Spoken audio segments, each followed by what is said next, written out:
Alors bonjour à toutes et à tous, bienvenue sur dailyfx.fr, bienvenue au Good Morning CAC 40. Nous sommes le jeudi 6 août 2015, Vincent Gann pour vous retrouver avec aujourd'hui la monnaie britannique au cœur de l'actualité. C'est le Super Thursday, en tout cas de nombreuses statistiques sont attendues de la part de la Banque d'Angleterre concernant le niveau de la croissance économique au Royaume-Uni. Et donc il n'y a pas aujourd'hui un agenda économique très chargé aux États-Unis. Par contre, dès demain, retour des statistiques américaines avec un dollar américain qui écrase les devises sur le marché des changes, avec hier un indice ISM composite, et accrochez-vous, au plus haut depuis 10 ans aux États-Unis. La probabilité de voir la Fed agir le 17 septembre prochain s'est énormément renforcée. On a tous en tête mardi soir Dennis Lockhart, le gouverneur de la Réserve fédérale d'Atlanta, qui lui jugeait déjà acquis le fait que la Fed agisse en septembre. Alors le dollar américain garde le dessus. L'USD Yen hier casse une résistance, l'USD Yen tend vers 125,80, l'USD Yen peut rejoindre probablement cette année les 130. L'euro dollar recule, tend toujours vers les 1,0820, mais le GBP USD c'est différent. Pourquoi ? Parce que le GBP USD c'est la confrontation des deux monnaies dont le cycle monétaire tend à la normalisation. D'ailleurs c'est les deux seules banques centrales occidentales qui agissent en ce sens. Hier d'ailleurs nous vous rappelions via un article que d'autres banques centrales ont un cycle monétaire complètement différent. La RBNZ, la Banque de réserve de Nouvelle-Zélande, devrait elle baisser à nouveau ses taux, troisième fois cette année en septembre. Donc il vous faut maîtriser ces différentes politiques monétaires, en comprendre les tenants, les aboutissants et l'impact immédiat sur les monnaies, sur le marché d'échange. Alors bienvenue, voilà donc pour l'introduction, je vous laisse prendre connaissance de l'avertissement sur les risques liés au trading, avec une stratégie d'achat du DAX proposée dans le DAX Scalping Show qui porte ses fruits, avec un beau rebond dans la partie basse du canal. Je vais rapidement faire le suivi, mais je vais me concentrer comme promis sur la devise britannique. Alors l'avertissement sur les risques liés au trading, vous assistez naturellement à une présentation réalisée à titre purement indicatif. Mais laissez-moi avant tout vous rappeler à quel point l'économie américaine surprend le marché et à quel point le dollar américain reste la monnaie la plus haussière sur le marché des changes. Alors c'est une capture d'écran et ensuite je serai en direct sur l'agenda économique anglais. Et je vois qu'il y a déjà des questions sur l'indice anglais, donc on va aussi l'étudier. Voilà moi ce qui m'a marqué. Alors c'est une capture d'écran que j'ai réalisée ce matin, je l'ai mis dans l'article euro-dollar d'ailleurs, vous pouvez aller le lire. L'agenda économique des États-Unis cette semaine, les choses avaient commencé d'une façon correcte, et puis hier à 14h15, déception avec l'enquête ADP. Bon, on a remis l'enquête ADP dans son contexte puisqu'elle ne couvre que 24 millions de salariés aux États-Unis, 16% de la population active, mais malgré tout, ce que nous montre la superposition de l'enquête ADP et du rapport NFP, c'est qu'elle a quand même un rôle précurseur. Alors, ce qui ne permet pas réellement d'être hyper optimiste demain pour le rapport NFP. Et pourtant, hier, à 16h, publication de l'indice composite ISM hors secteur manufacturier aux États-Unis. Et là, le chiffre écrase le consensus. 60,3 contre un consensus établi à 56,2, un record de 10 ans, avec une conséquence immédiate et qui porte en elle des conséquences globales. Pourquoi ? Le taux USD Yen, c'est bien sûr la tendance générale du dollar américain, c'est surtout une stratégie de carry trade, la vente du yen japonais, devise de financement sur le marché des changes, c'est le taux de change au plus près du risque sur le marché des changes. J'étudiais encore hier la table de corrélation USD Yen DAX DO SP500, eh bien le coefficient de corrélation c'est tout simplement 0,80. Donc lorsque le taux USD Yen casse une résistance, donne un signal d'achat pour viser 125,80 et probablement 130 cette année, cela a des conséquences fermement haussières sur les grands indices boursiers, donc ne soyez pas étonnés de voir le DAX, le CAC avancer davantage. Hier Bloomberg rapportait que les entreprises européennes au second trimestre enregistrent une croissance de leurs bénéfices de 17%, un taux de croissance plus vu depuis 6 ans. Donc on a globalement un ensemble fondamental qui permet de comprendre pourquoi les marchés actions avancent et pourquoi le taux de change USD Yen poursuit sa progression. Alors j'ouvre le Good Morning CAC 40 sur le taux USD Yen parce qu'il me permet un peu de faire la synthèse de tous ces fondamentaux, et ensuite la livre sterling, un tour d'horizon complet parce que c'est sa journée. Aujourd'hui, c'est la journée de la monnaie anglaise. Le taux USD Yen, cassure de résistance hier, un mouvement sans reproche sur le plan de l'analyse technique. 3 chandeliers horaires consécutifs fermement haussiers. Tout a commencé entre 14 h et 15 h avec une structure en chandelier japonais qui porte un nom. Bon, c'est de la terminologie japonaise, on appelle ça un doji libellule, clôture égale ouverture, tout en haut. Et puis une ombre basse importante qui témoigne de l'intérêt acheteur depuis un certain niveau de prix, donc c'était 124, confirmé par 2 Marabozu successifs, dans des grands corps cette fois-ci, avec une ouverture tout en bas et une clôture tout en haut. Et ce qui compte, c'est que ces 3 chandeliers horaires successifs ont tout simplement permis la cassure d'une résistance importante à 124,40. Et en tendance haussière, lorsque vous connaissez les bases de l'analyse technique, briser une résistance, c'est tout simplement un signal d'achat. L'erreur, ça consiste à vendre lorsque le marché monte, ça c'est de la contre-tendance, et c'est finalement ce qui amène souvent à l'érosion du capital. Alors, le taux USD-Yen compensé, sur le plan graphique, c'est plutôt propre ce qu'il réalise ce matin. Nous avons eu hier cette avancée donc significative, 3 chandeliers positifs, et puis depuis une phase de transition latérale, alors qui prend la forme d'une sorte de drapeau, ou éventuellement de biseau. Ce qui est certain, c'est que si le marché devait revenir dans cette zone-là, ce serait le point d'achat parfait. Le point d'achat parfait, c'était hier, sur la ligne de tendance. Mon opinion est que l'analyse chartiste se pratique aussi sur le RSI. Il est sur support ce matin, il était sur support avec les prix. Je confirme mon anticipation positive avec un objectif de cours en août à 125,85 sur le taux USD-Yen.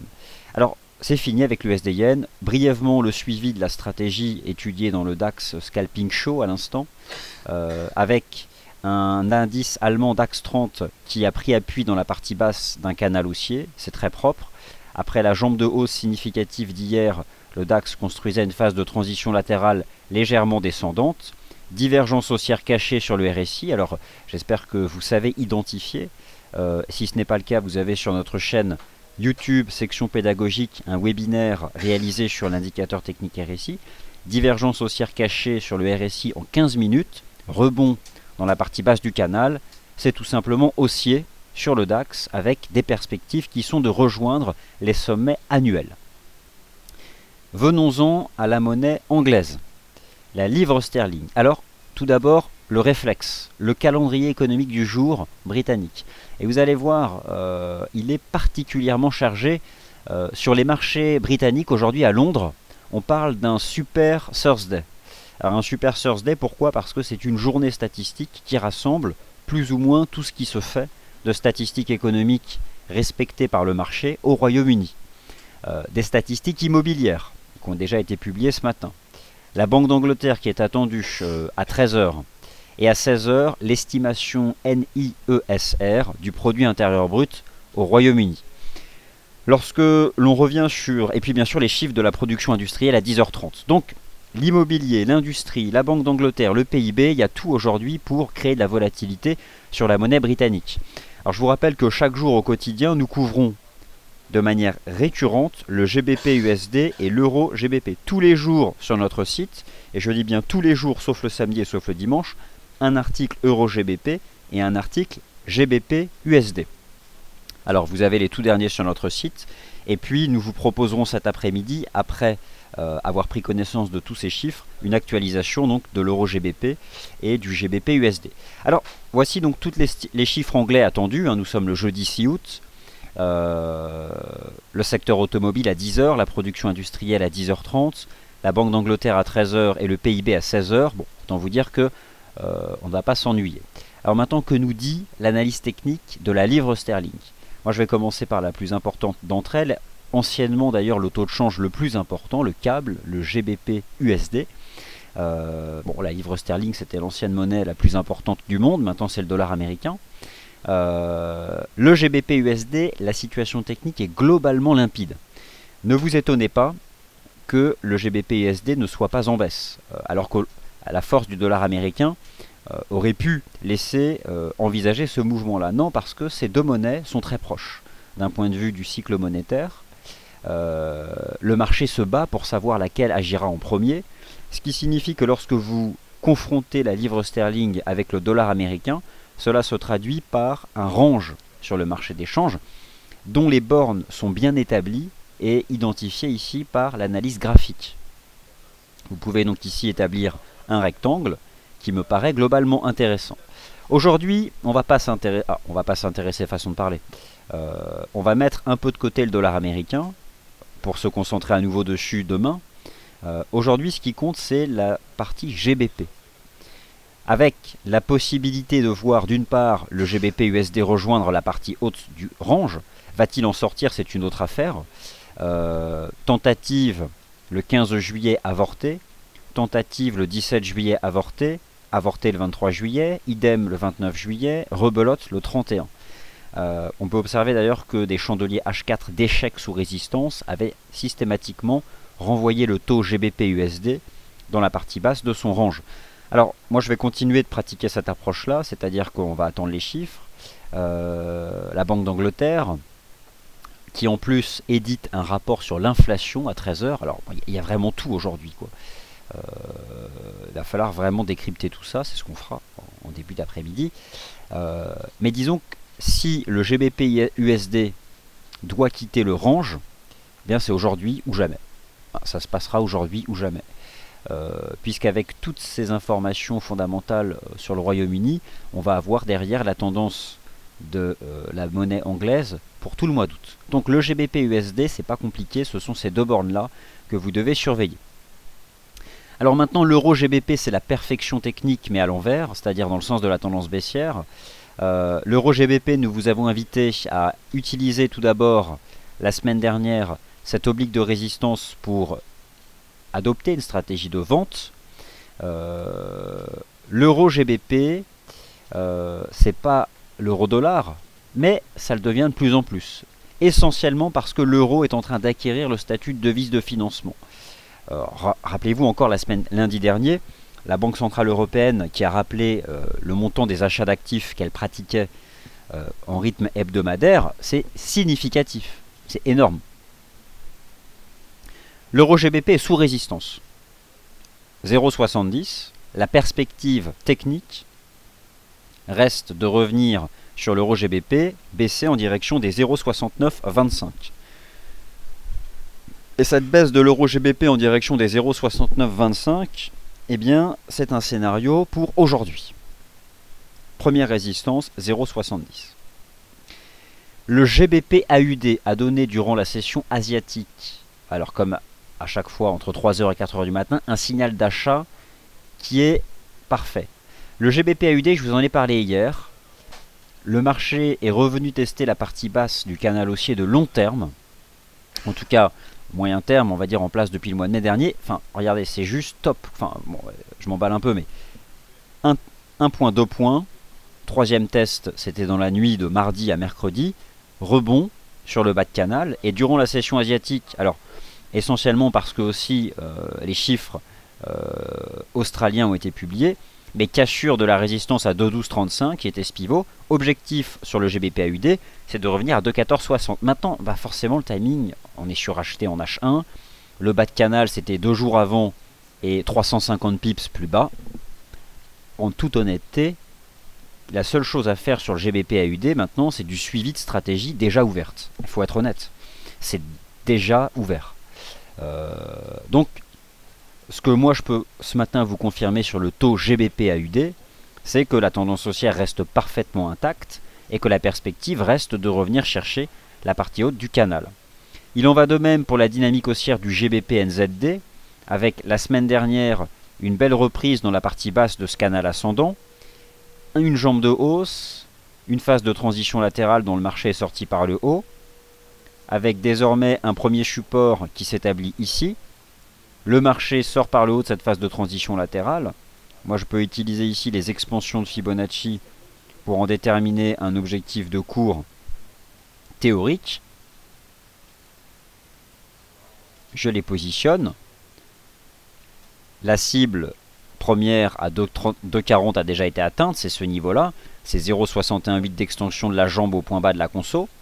Mais derrière, la perspective, c'est de franchir les 2,40 pour rejoindre les 2,42,50. Dans tous les cas, la tendance est là, elle est présente sur le GBP AUD, le GBP NZD. Alors, le GBP USD, vous avez compris, c'est un trading range entre 1,5530 et 1,5675, avec une possibilité de voir une extraction par le haut. Le GBP Yen, c'est magnifique. L'USD Yen, c'est le guide pour toutes les paires en Yen. Le GBP Yen, une jambe de hausse, rappelez-vous, il est sorti par le haut d'une configuration élargie en porte-voie. Il a fait un pullback bien long, mais toujours en maintenant le niveau des 193,10. Cassure de la résistance hier. Signal d'achat sur le GBP Yen à 194,37. Objectif 195,80. C'est au moins aussi bien construit que le USD Yen. Une jambe de hausse. Une espèce de biseau. Ça repart à la hausse. C'est mais hyper haussier, quoi. Mais alors, là sur le GBP Yen, c'est surtout aussi un positionnement général vis-à-vis du yen japonais. Je pense que si je devais vous fixer deux objectifs de cours au mois d'août sur le GBP Yen et l'USD Yen, ce serait respectivement 185,80 et 125,80. Ce sont des stratégies de long terme sur le marché des changes en accord avec les fondamentaux. Donc jusque-là, tout va bien. Surtout lorsque à la fois les baromètres fondamentaux et les baromètres techniques se rejoignent. Donc ce matin, le GBP Yen, voilà, une jambe de hausse, premier support 195,62, il repart à la hausse. Bon, c'est certain que moi j'ai vraiment une préférence pour le taux USD Yen dans sa construction haussière, mais disons que nous sommes toujours dans cette... le DAX est en train de dépasser ses récents plus hauts.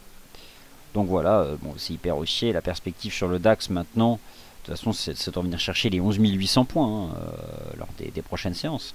Et tant qu'on reste dans ce canal de hausse, qui est aussi bien actif sur le CAC 40, le potentiel sur le CAC 40, c'est de monter à 5250 et d'aller chercher les sommets annuels. Alors, l'euro-dollar. L'euro-dollar devient de plus en plus une stratégie de carry trade. Et le deviendra davantage lorsque la Fed aura relevé ses taux, puisque là l'écart deviendra significatif. Première résistance 1,0932, avalement baissier en données horaires, c'est bearish, première résistance, objectif 1,0848 sur le taux euro-dollar, et éventuellement réenvisager un retour ici. Et mon petit Sylvain arrive, donc je lui montre le DAX pour lui faire plaisir, avec notre ami le DAX qui est en train de s'attaquer à ses récents plus hauts et qui devrait pouvoir les franchir. Alors parfois, voilà.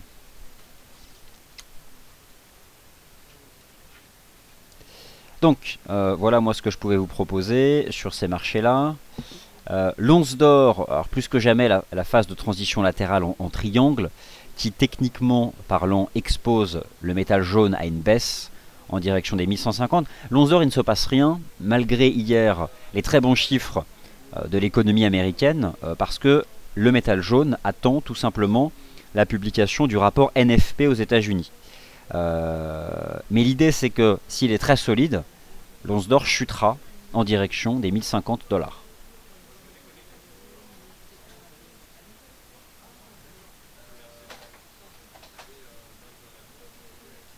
Alors je laisse l'USD Yen sous vos yeux, avec ce mât haussier, la phase de transition latérale et la tentative de sortir par le haut de cette phase latérale pour repartir en avant.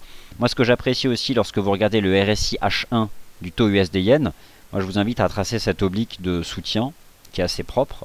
Je me demande d'ailleurs si on n'a pas un canal. Bon, en tout cas, voilà, on a ce type de construction ici qui permet de pratiquer une analyse technique haussière à la fois sur le momentum et à la fois donc sur les prix du taux USD Yen.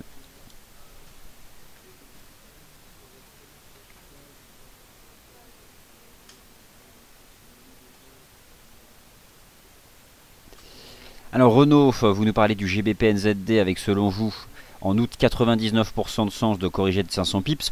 500 pips ça se fait en une journée sur le GBP NZD. Donc à un moment ou un autre, le mois d'août c'est très long, arrivera une phase de consolidation. Alors l'euro CHF, vous avez une question de l'euro CHF, euro GBP, AUD NZD et l'or. Ok, c'est parti, je vous propose un suivi de tous ces actifs. Alors, la première demandée, c'est l'euro GBP. Alors l'euro GBP, je vais vous le cadrer précisément. À court terme, moi l'idée c'est qu'on est dans cette compression. Depuis l'échec du 27 juillet, c'est de revenir dans la partie basse. À très court terme, ce que j'ai positionné ici, ce sont des extensions de Fibo. C'était les objectifs de cours, rappelez-vous, de l'épaule, tête-épaule, ici de l'euro GBP. Première résistance 0,70, 0,5. Pour moi, les perspectives sont baissières, sous 0,70, 0,5, pour aller chercher ici 0,69, 30. La UDNZD. La UDNZD, écoutez, je retrouve ce canal. Le marché a échoué dans la partie haute. Donc voilà, pour l'instant, on reste dans ce canal qui est très large. Mais voilà, le marché n'a pas franchi. Je vais simplement regarder ce que suggère la T en H1. Alors c'est vrai que le marché revient dessus. On est en train de retracer, mais on a cassé ça. On peut éventuellement chercher une ligne de tendance pour essayer d'appréhender jusqu'où la conso pourrait se faire. Il n'y a pas de div encore. Ça reste... c'est même pas encore survendu. On a rejeté dans le haut de canal. Le marché se positionne sous cette résistance. Probablement un double top ici, j'en calcule la cible théorique. Et voilà, on est sur un premier niveau, mais la UDNZD il peut bien baisser encore. 1,1130, j'ai vu, le bas de canal, éventuellement 1,1175. Bon, moi je m'y intéresserai à la UDNZD si le marché revient dans cette zone. Mais pour le moment, voilà. On a échoué ici dans ce canal. Donc on repart dans une vague de conso. On verra bien ce que tente de faire le marché au contact de cette ligne de tendance. Et pour l'instant, c'est statu quo. L'once d'or. C'est parti, mon kiki. Alors, on peut serrer ton triangle beaucoup plus. Regarde dans le thread, donc sur le forum. Alors, n'hésitez pas, Panther 666. Tu peux publier ton graphique aussi dans le chat. Mais on peut en effet resserrer le triangle. J'irai voir dans la section du forum. Probablement tracer ce type d'oblique ici sur l'once d'or. Oui, le triangle devient de plus en plus étroit. La vol va bientôt exploser sur le métal jaune. Et cette vol, si elle explose, ce sera grâce au rapport NFP. Et pour l'instant, on est vraiment dans ce range. On commence à arriver à 2 tiers. Pour moi, le risque, j'ai calculé ici la cible théorique si on sortait par le bas du triangle, c'est 1046 $ sur le métal jaune. Et clairement, ça se jouera demain ici avec le rapport NFP. Alors bonjour Robusco, le taux USD RUB, dollar US face au rouble. Alors, moi je n'ai pas de graphique sur l'USD RUB, mais dites-vous bien une chose. La Banque centrale de Russie envisage d'abaisser ses taux. C'est le contraire avec la Fed. Le pétrole est sous pression.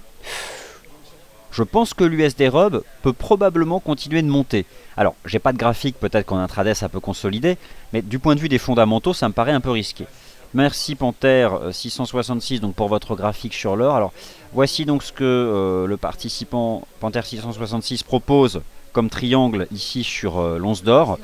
Alors oui, en effet, oui, alors là c'est bon, Decision Day, la compression. Alors moi, alors ADP Spike, ça c'est intéressant. Hier, on voit que l'enquête ADP décevante a à peine permis de rejoindre la partie haute. ADP Spike, intéressant.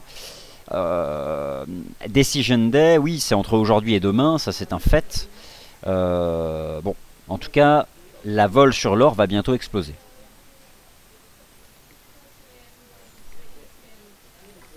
Alors, ce que suggère Sylvain, c'est quoi? Le bas de canal, c'était ce matin sur le DAX.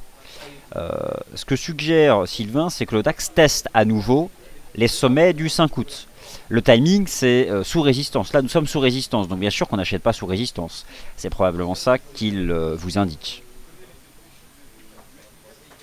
Alors oui, naturellement, pour acheter le DAX, c'était ce matin, précisément à 8h15. Bas de canal, le support. Donc là, maintenant, on revient tester les sommets d'hier sous résistance. La seule façon d'aller plus haut, c'est de franchir la résistance, c'est tout. Donc tant qu'on ne la franchit pas, ce n'est pas le cas.